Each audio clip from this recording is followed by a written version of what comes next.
자, 시청자 여러분들 반갑습니다. 오름사이다입니다. 자, 여러분들 최근에 원래 민주당 소속이었다가 현재 무소속으로 바깥에 나가 있는 척하고 있는 사람이 있죠. 윤미향 의원이 대표적인 친북단체이자 종북단체인 일본의 조총련 행사에 참석을 해가지고 지금 난리가 나고 있습니다. 자, 그런데 여러분들 더 심각한 문제가 뭐냐면 심지어 이 조총련에서 초청한 적도 없었는데 자기가 스스로 일본까지 날아가가지고 출장을 해가지고 셀프 참석을 했다라는 겁니다. 자, 그래서 현재 이 문제를 가지고 국회에서도 엄청난 비판이 나오고 있는 상황입니다. 오늘 이 사건에 대해서 제가 설명을 좀 해드릴게요. 자, 심지어 민주당 장경태 같은 애들은 윤미향의 조총련 행사를 두고 당연히 이걸 비판을 해야 되는데 쉴드 치는 정신 나간 발언까지 했습니다. 뭐라고 했냐면 지금 조총련을 간첩단체라고 정부 여당이 주장을 하시는 거냐. 예를 들면은 한국의 민주당 의원이 미국의 공화당이 주관하는 행사에 가면 안 되냐. 다소 친북 성향이 있는 것 정도다라는 굉장히 정신이 나간 발언을 했습니다. 저런 것들이 정치한다라고 별들 달고 꺼들먹거리는 게 한심스러울 따름이죠. 자, 그러자 오죽 답답했으면은 그것도 국힘당 관계자가 조총련이 어떤 곳인지 잘 모르냐라고 이렇게 되물었을 정도라고 합니다. 답답하죠, 정말로.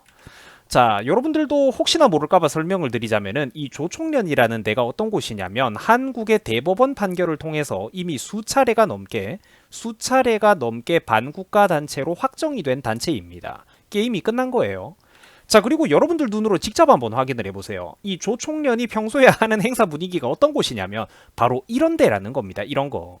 그리고 이런 짓거리들을 합니다. 훨씬 더 크게 잘 보이시죠? 알다시피 여러분들 사진 속의 그림은 다 아시죠? 북한의 그 잘난 수령님들 아닙니까? 김일성, 김정일 그 두 부자의 모습이죠. 자, 그러자 윤미향 의원 측에서는 조총련의 행사인지 이거 잘 몰랐다. 나는 한국 단체의 그 주최 행사로 알고 우리가 갔던 거다라는 가짜는 변명을 하기도 했습니다.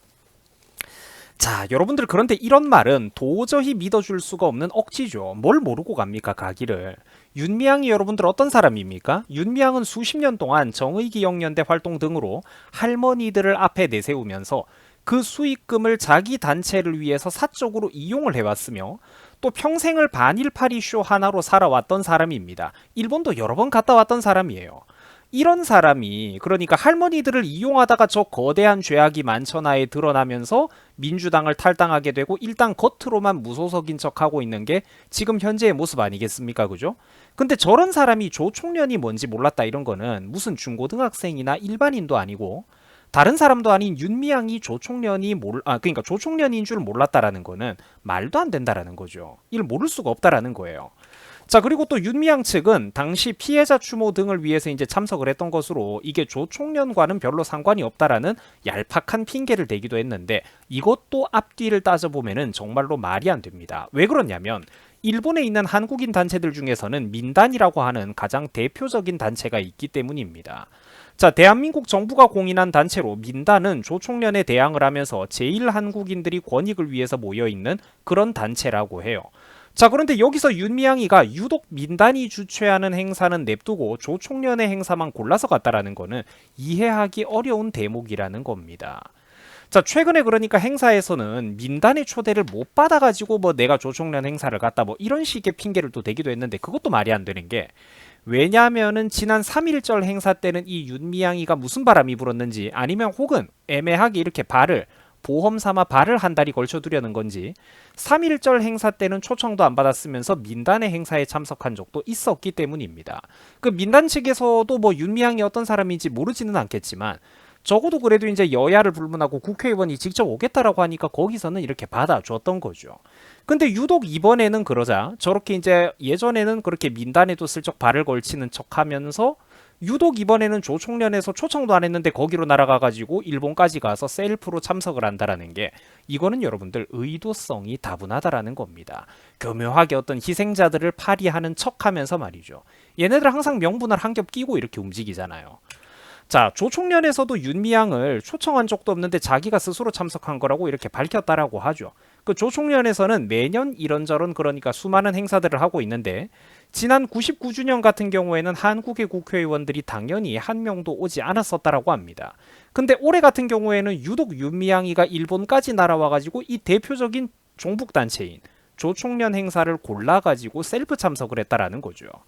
자, 그리고 여러분들 알고 보면은 윤미향은 집안 자체가 이상한 문제가 많습니다. 당장 윤미향의 남편도 대법원으로 간첩 활동 사실이 최종 공인이 됐어요. 국가보안법 위반 전력이 있었다라고 하죠. 하여간 그러니까 사람들이 끼리끼리 만난다라는 거예요. 얘네들이 보통 집안이 아니라는 겁니다. 자, 윤미향 본인은 평생 동안을 반일파리 할머니들 도와주라고 국민들이 보내준 후원금을 지가 횡령하고 벌금형까지 두들겨 맞은 전례가 있고, 남편 같은 경우에는 국가보안법 위반으로 4년 실형까지 받은 적이 있습니다. 아주 골수 집안이라는 거예요. 부부가 쌍으로 그러니까 문제가 심각하죠. 그러면서도 이제는 조총련 행사까지 참석을 했죠. 이젠 하다하다가 보좌관도 북한의 암호문 보고 사건에 휘말린 적이 있었다라는 거예요. 몇 달 전에. 그러니까 여러분들 이런 거를 전부 다 뭐 마누라도 문제고, 마누라 그냥 본인, 윤미향 본인도 문제고, 남편도 문제고, 보좌관까지 북한 관련 문제가 귀신같이 엮여 있다면 이거는 그냥 간첩 활동이지 절대로 이게 정상적인 적어도 대한민국의 국회의원실의 행동이라고는 볼 수가 없다라는 겁니다. 자, 나이도 여러분들 귀신같이 1964년생이라고 하죠. 귀신같이 60년대 출생입니다. 저렇게 586 세대에 정확히 해당이 되는 사람이라는 거예요. 60년대 출생에 저렇게 골수로 반일 친북 활동을 한 전례가 있으니까 민주당에서 비례대표까지 줬구나, 이런 생각이 우리가 들게 된다라는 거죠. 다 이어지는 데는 이유가 있다라는 겁니다. 자, 심지어 윤미향이는 국회 사무처를 통해 가지고 외교부에 공문을 보내 가지고 주 일본 대사관에서 차량 지원 같은 의전 지원까지 받았다라고 합니다. 당연히 뒤늦게 그 방문 목적이 조총련 방문이었다는 게 알려졌으니까 난리가 나고, 이제 와가지고 이게 부적절했다라는 지적이 나오고 있는 상황이죠. 자, 외교부 역시 윤미향의 조총련 행사 참석은 결코 적절하지 않다라는 부정적인 입장을 내놨습니다. 또한 국정원에서도 최근에 윤미향이가 반국가단체인 조총련 행사에 참석한 이런 일들은 국가보안법 위반에 해당될 수 있다라며 해당 사안을 진지하게 검토해보고 있다라는 그런 입장이 나왔습니다. 부디 확실하게 좀 과감한 결단이 나왔으면 합니다. 자, 그리고 일본에 있는 대표적인 한국 동포단체인 민단에서도 윤미향의 조총련 행사 참석에 대해서 당연히 강력하게 비판을 했어요. 의원직을 사퇴하고 반국가 세력들의 연결고리를 조사해야 된다라고 말입니다. 자, 민단에서는 한국의 국회의원이 북한 노동당의 일본 지부나 다름없는 행사에 참석하는 이런 거는 국민에 대한 배신이다라고 통렬한 비판을 했습니다. 자, 또한 통일부에서도 이런 곳에 참석한다면은 이거는 적어도 사전 신고라도 해줘야 되는데 그런 게 전혀 없었다라고 과태료를 검토하고 있다라는 그런 얘기도 했습니다. 자, 또한 최근에 국힘당에서도 윤미향의 이번 조총련 방문 사건이 과거 골수 종북주의자였던 임수경의 방북을 연상케 한다라는 거죠. 국회 윤리특별위원회에 제소까지 하겠다라고 했습니다.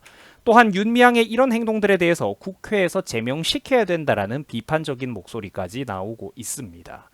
자, 시청자 여러분들, 나라 안에 정말로 간첩들이 가득합니다. 항상 말씀드리지만 지금 현재 대한민국에서 이념 전쟁은 절대로 시대착오적이거나 고리타분한 게 아닙니다.